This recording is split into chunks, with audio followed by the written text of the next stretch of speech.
ಆತ್ಮಹತ್ಯೆ ಮಾಡ್ಕೋಬೇಡಿ ಅಂತ ರೇಡಿಯೋದಲ್ಲಿ ಮನದ ಮಾತು ಹೇಳಿದ್ದಾಯ್ತು. ರೈತನ ಆತ್ಮಸ್ಥೈರ್ಯಕ್ಕೆ ಹಾಡು ರಚಿಸಿ ಪ್ರಸಾರ ಮಾಡಿದ್ದು ಆಯ್ತು. ಆದ್ರೂ ರೈತ ಆತ್ಮಾಹುತಿ ಹಾದಿಯಿಂದ ಹಿಂದೆ ಸರಿಯುತ್ತಲೇ ಇಲ್ಲ. ಹೀಗಾಗಿ ಇವತ್ತು ಸಿಎಂ ಸಾಹೇಬ್ರು ಇನ್ನೊಂದು ಸುತ್ತಿನ ಸಾಂತ್ವನ ಯಾತ್ರೆ ನಡೆಸಿದ್ರು.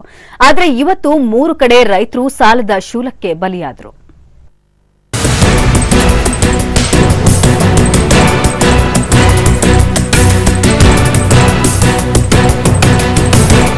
ಅನ್ನದಾತನ ಆತ್ಮಹತ್ಯೆ ರಾಜ್ಯ ಸರ್ಕಾರದ ನಿದ್ದೆಗೆಡಿಸಿದೆ. ಸ್ವತಃ ಸಿಎಂ ಸಿದ್ದರಾಮಯ್ಯ ಧೈರ್ಯ ತುಂಬೋ ಯತ್ನ ಮಾಡಿದ್ರೂ ಸರಣಿ ಸಾವುಗಳಿಗೆ ಬ್ರೇಕ್ ಬಿದ್ದಿಲ್ಲ. ಹೀಗಾಗಿ ಇವತ್ತು ಸಿಎಂ ಸಿದ್ದರಾಮಯ್ಯ ಮತ್ತೊಂದು ಸುತ್ತಿನ ಸಾಂತ್ವನ ಯಾತ್ರೆ ನಡೆಸಿದ್ರು. ಧಾರವಾಡ ಮತ್ತು ಗದಗ ಜಿಲ್ಲೆಗಳಿಗೆ ತೆರಳಿ ಮೃತ ರೈತ ಕುಟುಂಬಗಳಿಗೆ ಸಾಂತ್ವನ ಹೇಳಿದ್ರು. ಹುಬ್ಬಳ್ಳಿ ವಿಮಾನ ನಿಲ್ದಾಣಕ್ಕೆ ಆಗಮಿಸಿದ ಸಿಎಂ ಸಿದ್ದು ಅವರಿಗೆ ರೈತ ಪ್ರತಿಭಟನೆಯ ಸ್ವಾಗತ ಸಿಕ್ತು. ರೈತ ಆತ್ಮಹತ್ಯೆ ಖಂಡಿಸಿ ರೈತ ಸಂಘಟನೆಗಳು ಪ್ರತಿಭಟನೆ ನಡೆಸಿದ್ವು. ಈ ವೇಳೆ ರೈತರ ಅಹವಾಲುಗಳನ್ನು ಆಲಿಸಿದ ಸಿದ್ದು, ಯಾರು ಆತ್ಮಹತ್ಯೆ ಮಾಡಿಕೊಳ್ಳಬೇಡಿ, ಪ್ರಧಾನಿ ಬಳಿಗೆ ಸರ್ವಪಕ್ಷ ನಿಯೋಗ ಒಯ್ದು ನಿಮ್ಮ ಸಮಸ್ಯೆಗಳನ್ನು ಚರ್ಚಿಸುತ್ತೇವೆ ಅಂದರು.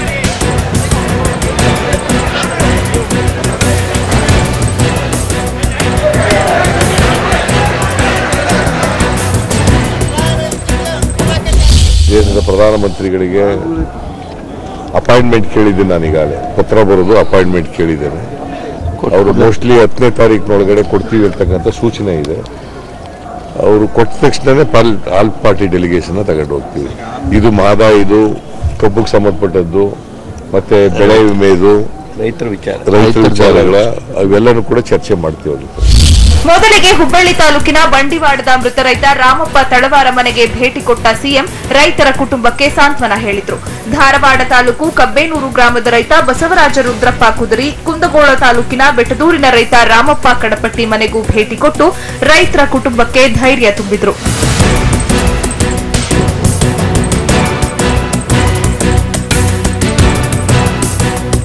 ಗದಗ ಜಿಲ್ಲೆಯಲ್ಲಿ ಸಾಂತ್ವನ ಯಾತ್ರೆ ನಡೆಸಿದ ಸಿಎಂ ಸಿದ್ದು ಜಂತ್ಲಿ ಗ್ರಾಮದ ದೇವೇಂದ್ರಪ್ಪ ಮನೆಗೆ ತೆರಳಿದ್ರು.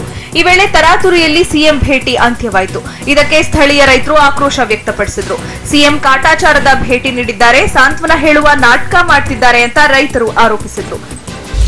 ನಮ್ಮ ಜನಸೂರು ಬಂದು ಕೂಡ ರೈತರಿಗೆ ಯಾವ ರೀತಿ ಸಂತಾನ ಹೇಳ್ಬೇಕಂತ ಆ ಕಾರ್ಯ ಮಾಡಲಿಲ್ಲ. ಅವರು ಬಂದ್ರು ಹೋದ್ರು ಏನು ವ್ಯವಹಾರ ಅರ್ಥ ಆಗಲಿಲ್ಲ. ನಮ್ಮ ಈಗ ಟೋಟಲಿ ಗರಜಿ ಬರಗಾಲ ಆಗಿದೆ. ಇಲ್ಲಿ ಪಕ್ಕದ ಸಿಂಡಲ್ ಅವರು ಏತರ ಬಗ್ಗೆ ಮಾತಾಡಿದ್ರು ಕೂಡ ಮಾತಾಡ್ಲಿಕ್ಕೆ ಅವ್ರಿಗೆ ಸ್ಪಂದನೆ ಕೊಡಲಿಲ್ಲ.